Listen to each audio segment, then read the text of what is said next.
नमस्कार विद्यार्थियों, एक बार फिर से आप सभी का वेलकम है। विद्यार्थियों, इम्पोर्टेंट ग्राफ्स अपन इस वीडियो में देखने वाले हैं और इम्पोर्टेंट ग्राफ्स अपने होंगे इलेक्ट्रोस्टैटिक के। जितने जो अपन ग्राफ देखते हैं ना, वो सारे मैं इसी वीडियो में आपको दे रहा हूँ। आप उनको तैयार कीजिए क्योंकि ग्राफ पूछता है कई बार।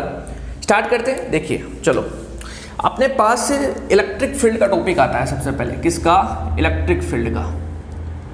इलेक्ट्रिक फील्ड जिसे अपन कहते हैं विद्युत क्षेत्र।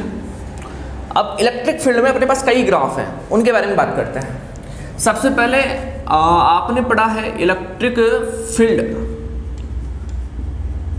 Due to a point charge. पढ़ा है क्या आपने? बिंदु आवेश के कारण विद्युत क्षेत्र। बिंदु आवेश के कारण विद्युत क्षेत्र। फॉर्मूला याद है आपको? K/R² होता है। यहां पे अपने पास ग्राफ आता है E एंड R का। E एंड R का बताओ किस प्रकार का रिलेशन है दोनों में। आप बोलोगे R का वैल्यू बढ़ेगा तो E का वैल्यू घटेगा। इनवर्सली प्रोपोर्शनल है क्या? व्युत्क्रमानुपाती है क्या? कैसा है? इनवर्सली प्रोपोर्शनल है, व्युत्क्रमानुपाती है। तो व्युत्क्रमानुपाती है तो बताओ ग्राफ कैसा होगा? कुछ इस प्रकार से ग्राफ होगा। R का वैल्यू बढ़ेगा, E का वैल्यू घटेगा, ये ग्राफ होगा। बट अगर आपको इसी में बोलता बताओ E एंड 1/R² के बीच में ग्राफ बताओ। E एंड 1/R² के बीच में बताओ किस प्रकार का रिलेशन है दोनों के बीच में। देखिए, E 1/R², E K/R², 1/R²। तो E 1/R², 1/R² के क्या है? समानुपाती है, प्रोपोर्शनल है। बताओ, है ना? आप सोच रहे सर अभी तो व्युत्क्रमानुपाती था। अरे R के था, R के इनवर्सली प्रोपोर्शनल था। 1/R² की बात कर रहा हूं। 1/R² मतलब ये पूरा एक हो गया। 1/R² को आप एक चीज मानो, ओनली एक टॉफी मान लो। क्यों? E एक टॉफी के क्या हो गया? प्रोपोर्शनल। 1/R² टोटल वैल्यू है, इसका वैल्यू बढ़ाओ आप। मतलब एक टॉफी है, 2 टॉफी बना दो, इसको 3 टॉफी बना दो तो E का वैल्यू बढ़ेगा क्या? 4 टॉफी बढ़ाओ, बढ़ेगा। 5 टॉफी बढ़ाओ, बढ़ेगा। मतलब समानुपाती आ रहा है। क्या आ रहा है? प्रोपोर्शनल आ रहा है, प्रोपोर्शनल आ रहा है, प्रोपोर्शनल आ रहा है। इसका मतलब ग्राफ होगा स्ट्रेट लाइन। ये क्लियर? R के प्रत्येक मान के लिए, प्रत्येक वैल्यू के लिए, एवरी वैल्यू के लिए E का वैल्यू 1/R² के प्रत्येक मान के लिए E का वैल्यू ऐसे बढ़ेगा, स्ट्रेट लाइन। मतलब इसका वैल्यू बढ़ेगा। जैसे 2/R² हो तो इलेक्ट्रिक फील्ड डबल हो गया। 3/R² हो तो 3/R², इलेक्ट्रिक फील्ड ट्रिपल हो गया। मतलब वैल्यू बढ़ेगा। तो स्ट्रेट लाइन कर्व अपने पास आता है। तो दोनों कर्व अपने को ध्यान रखने हैं। अच्छा, आगे देखिए, अपने गाउस के नियम के अनुप्रयोग पढ़ते हैं, याद है? और एप्लीकेशन ऑफ गाउस लॉ में अपन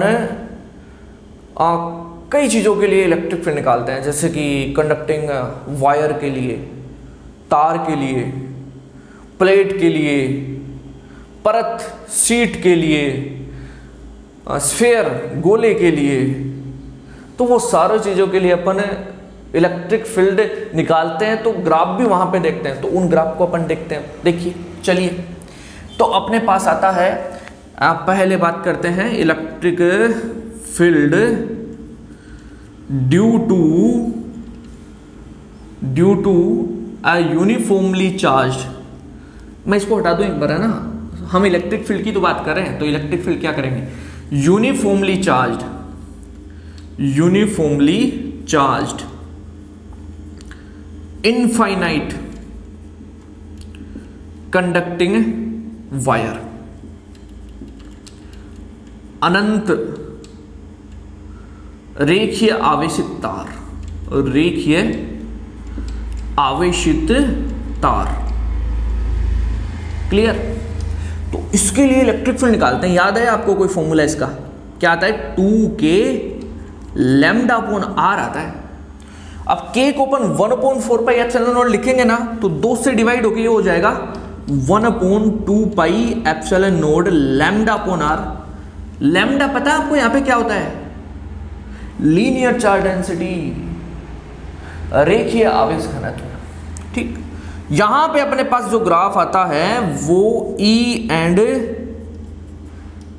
R के बीच में आता है एक ग्राफ। तो बताओ किस प्रकार का रिलेशन है दोनों के बीच में? आप बोलोगे R का वैल्यू बढ़ाओगे तो E का वैल्यू घटेगा, इट मीन्स ग्राफ कुछ ऐसा आएगा, अभी निकाला था। ओके, अच्छा E एंड लैम्डा के बीच में ग्राफ कैसा आएगा? E एंड लैम्डा के बीच में आप बोलोगे इसके जस्ट प्रोपोर्शनल है, लैम्डा का वैल्यू बढ़ा, समानुपाती है ना, लैम्डा का वैल्यू बढ़ा तो E का वैल्यू भी बढ़ेगा, इंक्रीज होगा। यानी लैम्डा बढ़ाओगे तो E बढ़ेगा, इंक्रीज होगा। इट मीन्स ग्राफ कुछ ऐसा होगा क्या? बताओ, देखिए समानुपाती है ना, तो ग्राफ कुछ अपने पास ऐसा होगा। क्लियर? चलिए अभी अगर मैं बोलता बताओ E एंड 1/r के बीच में कैसा ग्राफ बनेगा?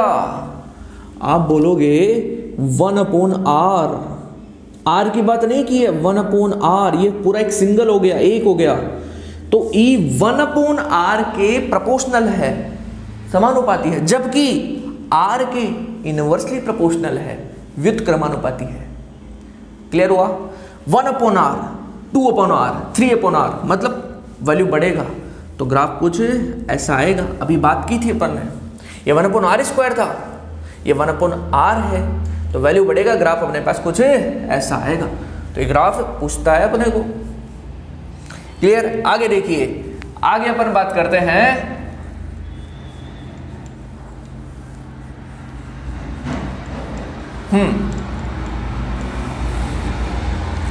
नॉन कंडक्टिंग शीट, कुचालक परत। नॉन कंडक्टिंग शीट, कुचालक परत, और इसके लिए अपन इलेक्ट्रिक फील्ड निकालते हैं, उसका वैल्यू क्या आता है? बताओ, देखिए याद है तो σ/2 एप्सिलॉन नोड आता है, σ/2 एप्सिलॉन नोड। और अगर इसको वेक्टर फॉर्म में लिखें तो कुछ ऐसे लिखेंगे डॉट n कैप, क्योंकि जो इलेक्ट्रिक फील्ड की डायरेक्शन आती है जस्ट उस शीट के परपेंडिकुलर होती है, उस परत के लंबवत होती है। तो परपेंडिकुलर को अपन नॉर्मल से बताते हैं, नॉर्मल का मतलब लंबवत होता है, तो n कैप। अच्छा, यहां पे अपने पास ग्राफ आता है E एंड सिग्मा के बीच। बताओ, अच्छा सिग्मा क्या है? सरफेस चार्ज डेंसिटी, पृष्ठीय आवेश घनत्व, पर यूनिट एरिया में कितना चार्ज है, that is surface charge density, उसे अपन कहते हैं पृष्ठीय आवेश घनत्व। अच्छा, कैसा रिलेशन है दोनों के बीच में? आप बोलोगे ये तो प्रोपोर्शनल है सर, ऐसा ग्राफ बनेगा। क्लियर?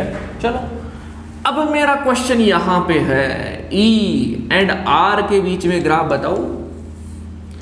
E एंड R का कोई टर्म है यहां पे? सर पूरे फॉर्मूला में R का कोई पद ही नहीं है, R का कोई टर्म ही नहीं है। E का वैल्यू तो σ/2 एप्सिलॉन नोड है, तो R पर तो डिपेंड ही नहीं कर रहा, मतलब R पे डिपेंड नहीं कर रहा। R का कोई भी मान हो, कोई भी वैल्यू हो, इसका वैल्यू σ/2 एप्सिलॉन नोड ही रहने वाला है, σ/2 एप्सिलॉन नोड, यही वैल्यू रहेगा, इसका चेंज नहीं होगा। अरे वैल्यू यही रहेगा, कारण सर ऐसे कैसे हो गया? अरे देखो ना, आप R का वैल्यू 1 रखो तो भी यही रहेगा, 2 रखो तो भी यही रहेगा, 3 रखो तो भी यही रहेगा, मतलब इसका वैल्यू यहाँ पे σ/2 एप्सिलॉन नोड है, तो ये वैल्यू फिक्स है, यहाँ पे R पे डिपेंड नहीं है। ये ग्राफ भी अपने को पूछता है। ठीक, आगे देखिए, आगे अपने पास आता है कंडक्टिंग प्लेट, कंडक्टिंग प्लेट, चालक परत, चालक परत।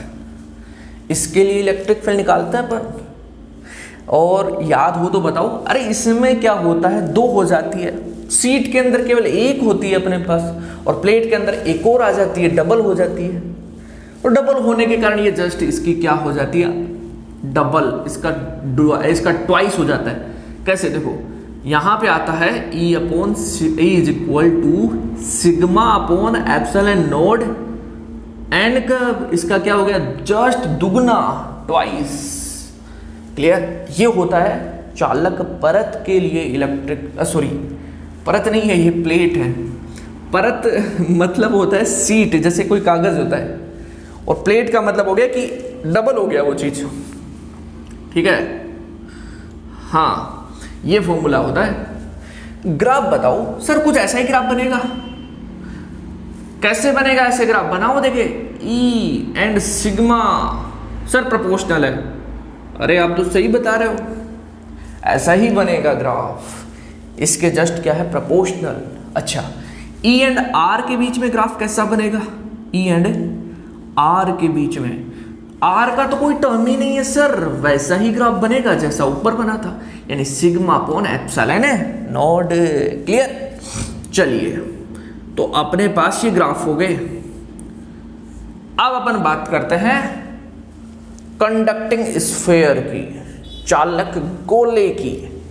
उसके लिए इलेक्ट्रिक फील्ड निकालते हैं ना, उसमें ग्राफ देखते हैं। कौन सा? चालक गोला, कंडक्टिंग स्फीयर। सेम अपने पास स्फेरिकल शेल का होता है, पता है क्या आपको? स्फेरिकल शेल का, क्योंकि स्फेरिकल शेल पे हिंदी में लिखूं गोलीय कोश, गोलीय कोश। स्फेरिकल शेल पे जो चार्ज होता है ना, वो उसके सरफेस पे, क्यों? शेल मतलब अंदर से खोखला है, अंदर तो चार्ज होगा ही नहीं। और कंडक्टिंग स्फीयर जो है, चालक गोला जो है, इसमें भी जो चार्ज होता है ना, वो सरफेस पे होता है। क्योंकि कंडक्टर जो भी होगा ना, उसमें सारा चार्ज सरफेस पे आ जाता है।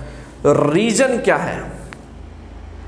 रीजन है चार्ज देंगे तो चार्ज रिपेल होंगे।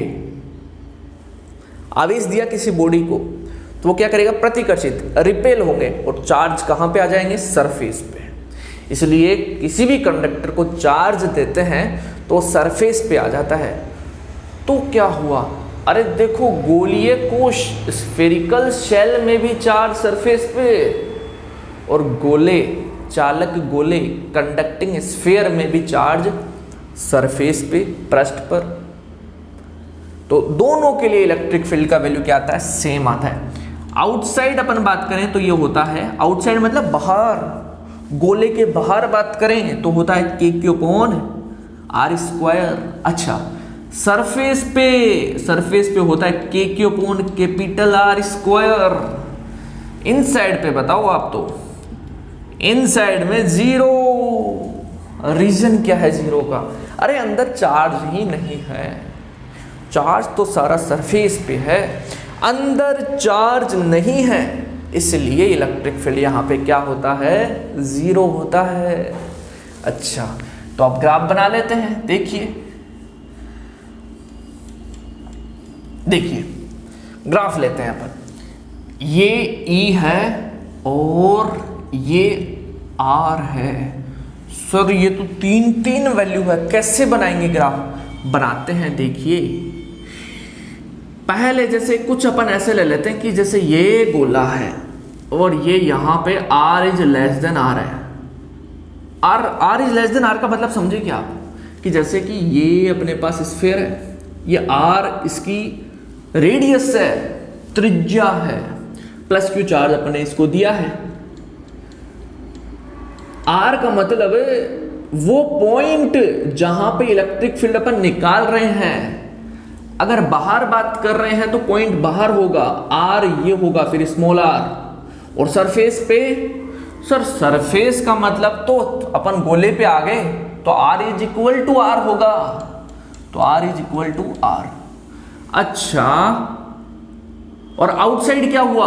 आप बोलोगे R is greater than R, और inside R is less than R। तो यहां पे अपन ग्राफ बनाएंगे तीन अपन ने यहां पे डिफाइन कर लिया कि R is less than R, R is equal to R और R is greater than R। Sir आप दोनों ही R बोल रहे हो, अरे आप समझदार हो, स्मॉल r की बात कर रहा हूं मैं पहले, फिर कैपिटल R की बात कर रहा हूं, ठीक है। अच्छा इनसाइड देखिए, इनसाइड तो जीरो है, अरे इनसाइड तो इलेक्ट्रिक फील्ड जीरो है, मतलब R का वैल्यू इनसाइड कुछ भी हो, स्मॉल r का वैल्यू इनसाइड कुछ भी हो, अंदर कुछ भी हो, 1 मीटर 2 मीटर 3 मीटर अंदर बात कर रहे हैं, तो उसका वैल्यू तो जीरो आएगा इलेक्ट्रिक फील्ड का। मतलब इनसाइड तो इलेक्ट्रिक फील्ड जीरो होगा, जैसे 1 मीटर पे जीरो, 2 मीटर पे जीरो, हर जगह जीरो जीरो जीरो जीरो। लेकिन जैसे ही r is equal to R होगा, इसका वैल्यू सरफेस पे कितना आएगा, KQ upon capital R square. Small r नहीं है, कैपिटल R स्क्वायर। R क्या है, उसकी त्रिज्या, रेडियस। अब रेडियस फिक्स है, कांस्टेंट है, अगर 5 मीटर है तो 5 मीटर ही है, मतलब इस सरफेस क्या होगा, कांस्टेंट होगा, कांस्टेंट, नियत। चार्ज फिक्स है, K फिक्स है, R फिक्स है, स्मॉल r फिक्स नहीं है, तो ये तो कांस्टेंट होगा, नियत होगा। मतलब R is equal to R करोगे तो इसका वैल्यू आएगा इलेक्ट्रिक फील्ड का, और वो कितना आएगा, KQ upon capital R square. हमने मान लिया यहां पे है KQ upon capital R square, तो ये अपने पास ग्राफ हो जाएगा, ये पॉइंट मिलेगा अपने को इलेक्ट्रिक फील्ड। मतलब R is equal to R पर इलेक्ट्रिक फील्ड आएगा, कितना आएगा, KQ upon capital R square. Surface की बात कर ली, ये अंदर है, ये सरफेस पे, ठीक, फिक्स है, इतना ही रहेगा, ज्यादा नहीं होगा। अच्छा इनसाइड बताओ, सर इनसाइड का तो निकाल लिया जीरो, आउटसाइड बताओ। चलो outside KQ upon small r square. R के बीच में ग्राफ है, इनवर्सली प्रोपोर्शनल है, व्युत्क्रमानुपाती क्रमानुपाती है। व्युत्क्रमानुपाती क्रमानुपाती है तो ग्राफ कुछ ऐसा आएगा, बताओ आएगा।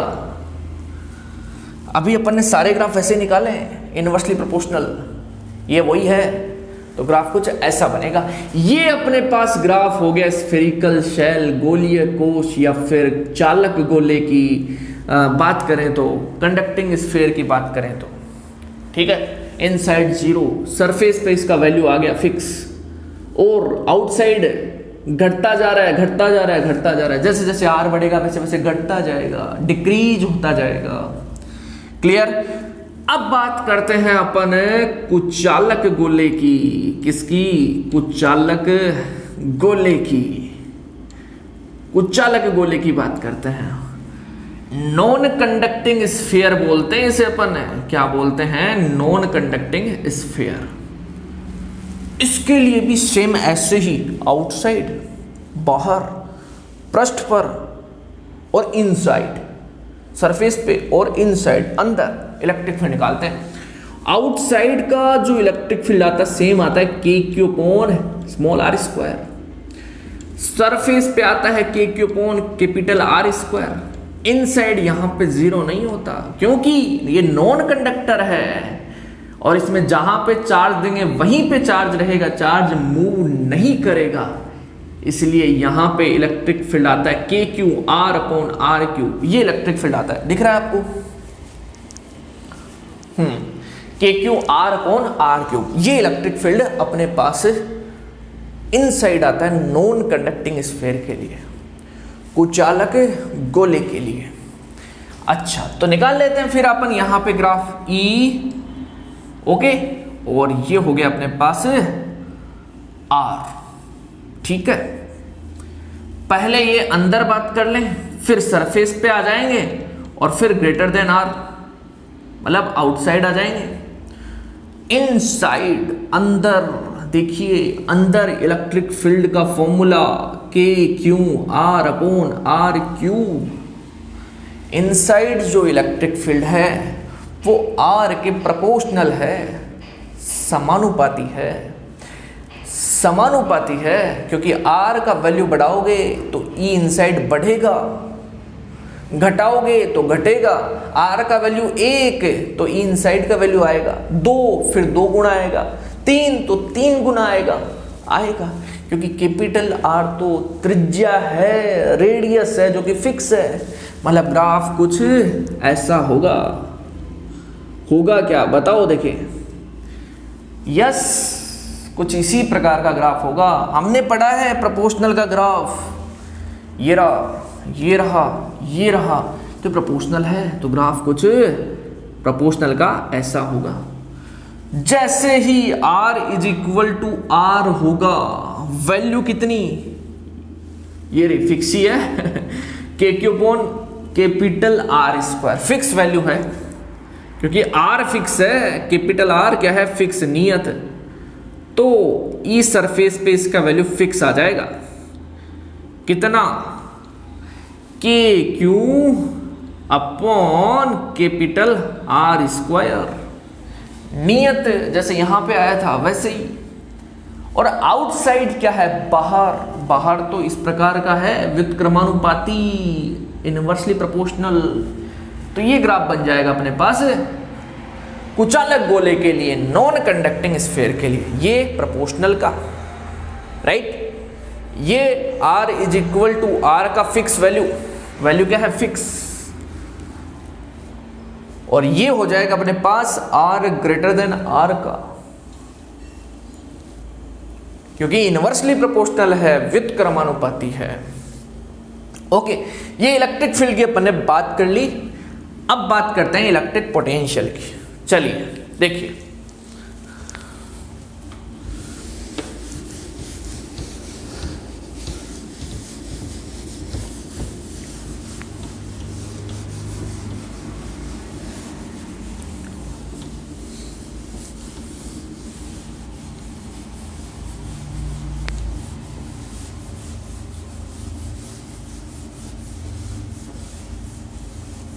नेक्स्ट टॉपिक, अगला टॉपिक देखिए, और ये टॉपिक है अपना इलेक्ट्रिक पोटेंशियल, विद्युत विभव कहते हैं इसे, हिंदी में क्या कहते हैं, विद्युत विभव।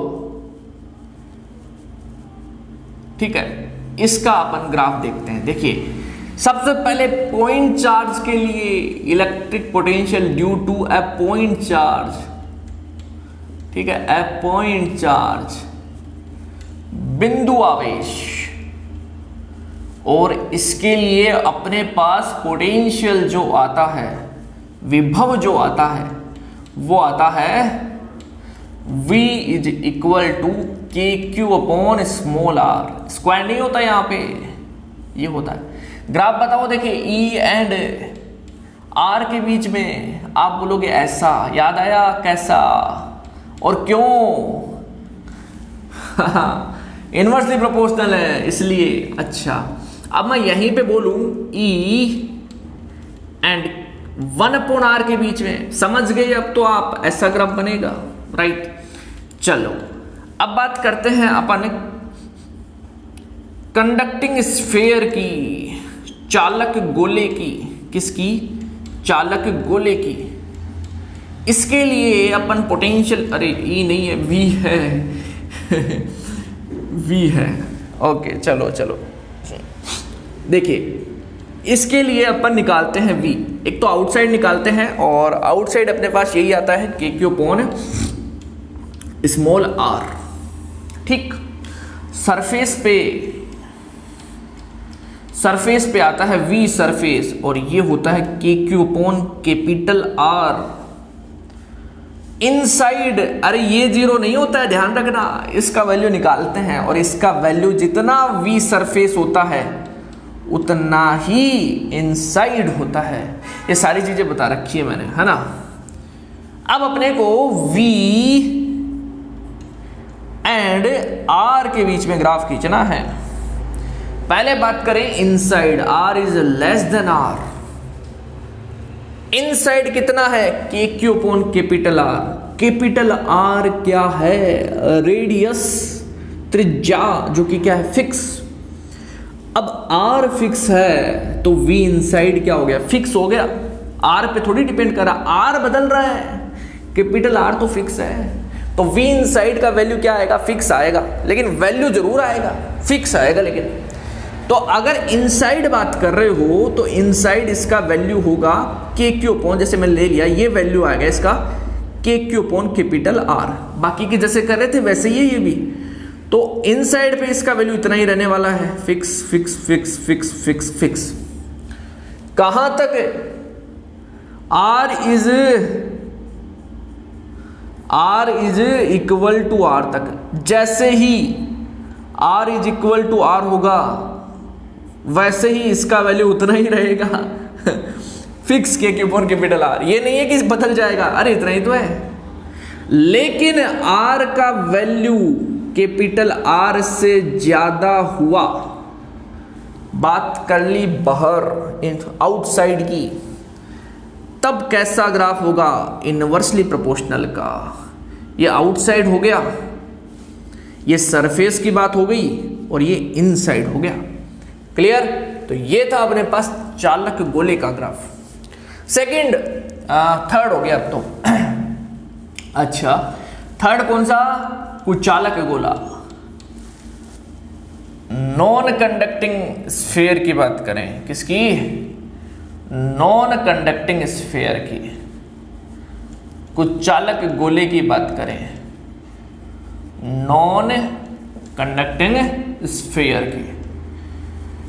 इसके लिए V आउटसाइड कितना आता है, same K Q upon small R, surface पे K Q upon capital R, और इनसाइड कितना, ये नहीं आता है, इनसाइड इसका वैल्यू निकलता है, ये आता है अपने पास के क्यू 3 अपॉन 2, ठीक है, R cube R square minus R square, ये वैल्यू आता है। अच्छा, यहां पे देखो इनसाइड ये वैल्यू है, यहां पे अपन सेंटर पे बात करें तो सेंटर पे भी इसका वैल्यू आता है, और मैंने बताया था ये इंपॉर्टेंट है। सेंटर का मतलब हो गया स्मॉल आर 0, स्मॉल आर 0, ये सेंटर है, ये कैपिटल आर है, ये आर जो बदल रहा है सेंटर पे, स्मॉल आर क्या हो गया 0। सेंटर पे स्मॉल आर 0 रखो, यहां पे अपने पास आएगा 3/2 के क्यू अपॉन कैपिटल आर, और ये क्या है, वी सरफेस, मतलब 3/2 VS ये होता है। इसके लिए ग्राफ देखें अपन, ये होता है V, ठीक है, ये अपने पास एक्सिस है V, और ये है स्मॉल आर। सबसे पहले बात करेंगे सेंटर पे, यहां पे तो सब में सेंटर की बात कर रहे थे ना, तो 0 आ रहा था, ठीक है, क्योंकि R 0 करने पे सारा अपने पास जो, अच्छा यहां पे सेंटर की बात करूं, देखिए बहुत इंपॉर्टेंट चीज है, ये इनसाइड आएगा अपने पास, यहां पे सेंटर कितना होगा, R का वैल्यू 0 करें, लेकिन R तो है ही नहीं, इतना ही रहेगा, यानी सेंटर पे वैल्यू इतना ही रहेगा, तभी तो ग्राफ यहां से स्टार्ट किया। समझ में आया? अगर सेंटर पे वैल्यू 0 होता तो ग्राफ यहां से होता, फिर R = 0 पे यहां पे आया ग्राफ, लेकिन सेंटर पे पोटेंशियल 0 नहीं है इसमें, और यहां पे सेंटर पे कितना है, सरफेस का 1.5 है। अगर ये VS है तो ये हो गया लेट 1.5 VS, 3/2 है ना, ये VS ले लिया अपन ने, ठीक है, सरफेस पे, और ये R = R है, और R < R, ठीक है। अब देखना, देखिए पहले सेंटर पे कितना, 3/2 VS, जस्ट इसका 1.5, और इनसाइड कितना है ये, यानी R = 0 पर यहां पे होगा अपने पास पोटेंशियल होगा, और जैसे जैसे R का वैल्यू बढ़ेगा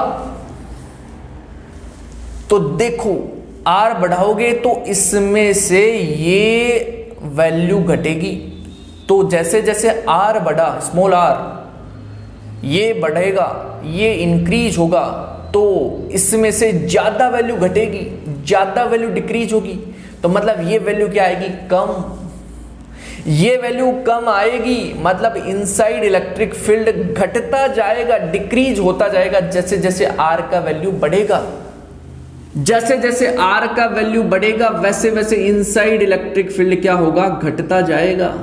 और जैसे ही सरफेस पे आएंगे इसका वैल्यू कितना, के क्यू अपॉन कैपिटल आर। और आउटसाइड की बात करेंगे तो इनवर्सली प्रोपोर्शनल ऐसे ग्राफ बनेगा। ये हो गया R is greater than R. बताइए, अब आपके मन में ऐसा डाउट है कि सर ये ग्राफ यहां पे भी ऐसा बना देते, लेकिन ऐसा क्यों नहीं बना? क्योंकि इनवर्सली प्रोपोर्शनल नहीं है ये, इसके जस्ट घट रहा है वैल्यू। तो ग्राफ में जब पॉइंट को मिलाएंगे ना तो ग्राफ कुछ ऐसा बनेगा और सरफेस पे इसका वैल्यू फिक्स, राइट। ये सरफेस हो गया। और आउटसाइड की बात करें तो ये इनवर्सली प्रोपोर्शनल व्युत्क्रमानुपाती ये ग्राफ होगा। बताइए, ये ग्राफ है अपने पास। आई थिंक इसमें आपको कोई दिक्कत नहीं होनी चाहिए, क्योंकि सरफेस पे ये रहा, सेंटर पे इतना रहेगा, r इज इक्वल टू 0 पे, तो ग्राफ यहां से स्टार्ट होगा। जैसे जैसे r का वैल्यू बढ़ेगा वैसे वैसे इनसाइड घटेगा घटेगा घटेगा और सरफेस पे पहुंच जाएंगे। मतलब r is equal to capital R हुआ तो सरफेस पे पहुंच गए, सरफेस पे पहुंच गए तो इसका वैल्यू फिक्स हो गया, ठीक। फिर आउटसाइड में व्युत्क्रमानुपाती इनवर्सली प्रोपोर्शनल ऐसा ग्राफ बनेगा। क्लियर? तो ये नॉन कंडक्टिंग स्फीयर का ग्राफ होगा। एक ग्राफ और देख लो आप कैपेसिटेंस का, धारिता का। C इज इक्वल टू होता है Q अपॉन V और इसमें Q is directly proportional to V। जैसे जैसे Q बढ़ाते हो V का वैल्यू उसी रेशो में बढ़ता है, तो Q इज इक्वल टू आया CV। Q एंड V के बीच में ग्राफ, ये ग्राफ होगा स्ट्रेट लाइन। क्या होगा? स्ट्रेट लाइन, क्योंकि प्रोपोर्शनल है, समानुपाती है, ठीक है। तो ये थे अपने पास इलेक्ट्रोस्टैटिक्स में कुछ इंपॉर्टेंट ग्राफ्स। ऐसे बनाने में तो और भी ग्राफ बन जाए, लेकिन ये ग्राफ आपके सिलेबस के अकॉर्डिंग है, लेवल के अकॉर्डिंग है, 12th के अकॉर्डिंग है, ठीक है। आप इनको तैयार कीजिए, इनमें से कोई ना कोई ग्राफ पूछ सकता है, पॉसिबिलिटी बनती है, ठीक है। ओके, तो आई होप कि ये वीडियो आपके लिए यूजफुल है, हेल्पफुल है, और इसी उम्मीद के साथ में मिलते हैं नेक्स्ट वीडियो में।